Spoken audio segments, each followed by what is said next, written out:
भाई सोनम वांगचुक जी को मैं सलाम करता हूँ। देश के बच्चों के लिए अपनी जान दांव पे लगा दी उन्होंने। सरकार ने बहुत गलत काम किया। सीजीपी का प्रोटेस्ट चल रहा है, बच्चों को नहीं मारना चाहिए। हमारे बच्चे हैं, हमारे परिवार के लड़के, नहीं मारना चाहिए उनको। बच्चे बाहर बैठे हैं, लड़के बैठे हैं। 4 IAS ऑफिसर की एक कमेटी बना के एक डेलीगेशन भेज देना था कि भाई बात करो, जो सरलतम रास्ता निकला था उस पर काम कर लेते हैं। और इस देश की सरकार से मैं कहना चाहता हूँ कि जब माँ बाप अपने बच्चों पर बहुत जुल्म ढाते हैं ना, तो आमतौर पर बच्चे बागी हो जाते हैं। सीजीपी का प्रोटेस्ट चल रहा है, कॉकरोच जनता पार्टी का, CJP। सरकार ने बहुत गलत काम किया। बच्चों को नहीं मारना चाहिए। हमारे बच्चे हैं, हमारे परिवार के लड़के हैं, नहीं मारना चाहिए उनको, बिल्कुल नहीं मारना चाहिए। जब बच्चे बाहर बैठे हैं, लड़के बैठे हैं, 4 IAS ऑफिसर की एक कमेटी बना के एक डेलीगेशन भेज देना था कि भाई बात करो, जो सरलतम रास्ता निकला था उस पर काम कर लेते हैं। जब कुकर दब गया, भाई सोनम वांगचुक जी को मैं सलाम करता हूं। देश के बच्चों के लिए अपनी जान दांव पे लगा दी उन्होंने, सोनम वांगचुक जी ने। मैं उनको सलाम करता हूं।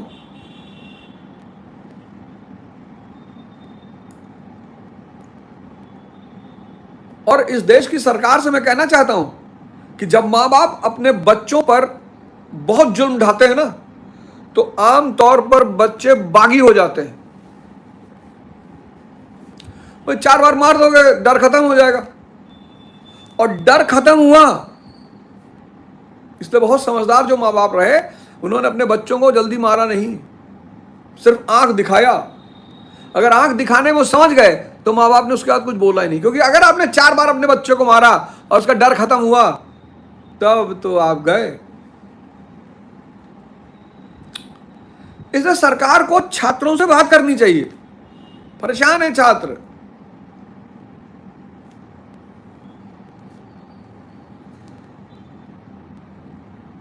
छात्र परेशान है। तो सरकार को बात करनी चाहिए, बिल्कुल करनी चाहिए, एकदम करनी चाहिए। इस मुद्दे को जितनी जल्दी हो सके उसे सुलझा लेना चाहिए। बच्चों को एक सशक्त आश्वासन मिलना चाहिए कि अब आपके भविष्य से कोई भी खिलवाड़ नहीं किया जाएगा।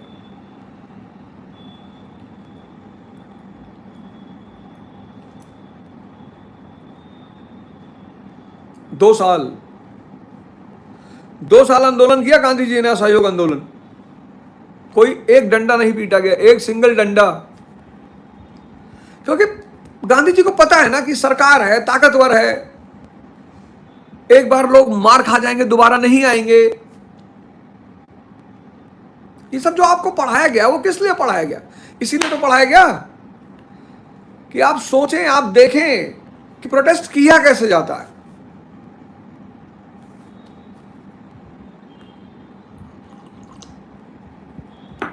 अपने प्रोटेस्ट का नेतृत्व आप अपने पास रखें। मॉरल सपोर्ट जितने लोग दे रहे हैं, एकदम लीजिए उनका सपोर्ट, एकदम लीजिए उनका सपोर्ट। पर अपने आंदोलन को किसी को हाईजैक करने मत दीजिए। छात्रों का आंदोलन है, जब तक छात्रों के हाथ में रहेगा, देश की जनता की सहानुभूति रहेगी। जैसे उस छात्रों के आंदोलन में और बहुत सारे लोग कूद जाएंगे, तो सहानुभूति खत्म हो जाएगी। और सरकार से मैं निवेदन करूंगा कि जितनी जल्दी हो सके, जितनी जल्दी आप इस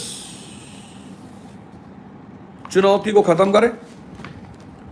और छात्र जैसा चाहते हैं कि भविष्य में उनके भाग्य के साथ, उनके भविष्य के साथ ना किया जाए दुर्व्यवहार, तो उससे उनको बचाने का आश्वासन दें।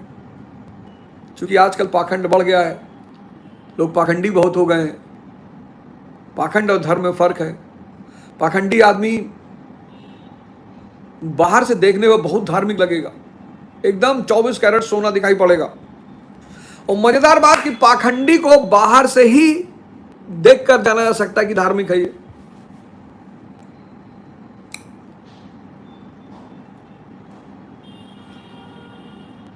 धर्म के जो कुछ चिन्ह हैं, धर्म के कुछ चिन्ह हैं, जैसे आपने गेरुआ पहन लिया, तो मतलब यह है कि अब आप मन से ऊपर, क्रांति हो गई आपके जीवन में,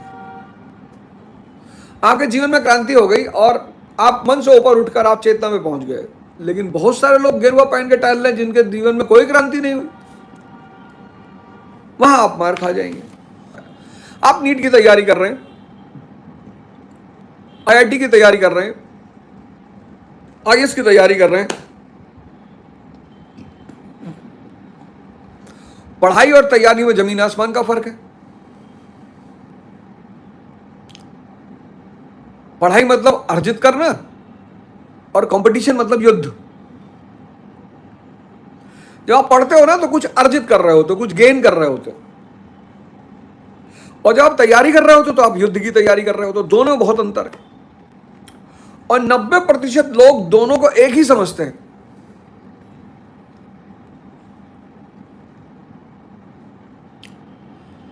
अब अगर 2 साल से आप नीट की तैयारी कर रहे हो और आपको नहीं पता न्यूट्रिएंट्स क्या होते हैं, भाई जो आदमी 2 साल नीट की तैयारी करेगा वो कम से कम बॉटनी और जूलॉजी बहुत अच्छी पढ़ा लेगा। जो आदमी 2 साल आईआईटी की तैयारी करेगा वो कम से कम मैथ और फिजिक्स बहुत अच्छी पढ़ा लेगा। जो आदमी 2 साल आईएएस की तैयारी कर लेगा वो जर्नलिस्ट हो सकता है, एमबीए कर सकता है, एंटरप्रेन्योर हो सकता है, लॉयर हो सकता है। लेकिन इतनी तैयारी करने के बाद भी जो आप कुछ नहीं हो पा रहे हो उसकी सिर्फ एक वजह है, ना आप पढ़ पा रहे हो ना आप तैयारी कर पा रहे हो। अपराध, अराजकता, अशांति और आत्महत्या, ये जब भी समाज में ज्यादा व्याप्त हो जाएं, मतलब समाज में अगर ज्यादा बढ़ जाएं, तो उसका सीधा सा मतलब है कि व्यक्ति अपने अंदर की चेतना से पूरी तरह से कट चुका है और सिर्फ मन के सहारे जी रहा है। चेतना है अंदर पर वो पूरी तरह से कट चुका है, मन के अधीन आ चुका है, मन के अधीन हो चुका है। और मन की अधीनता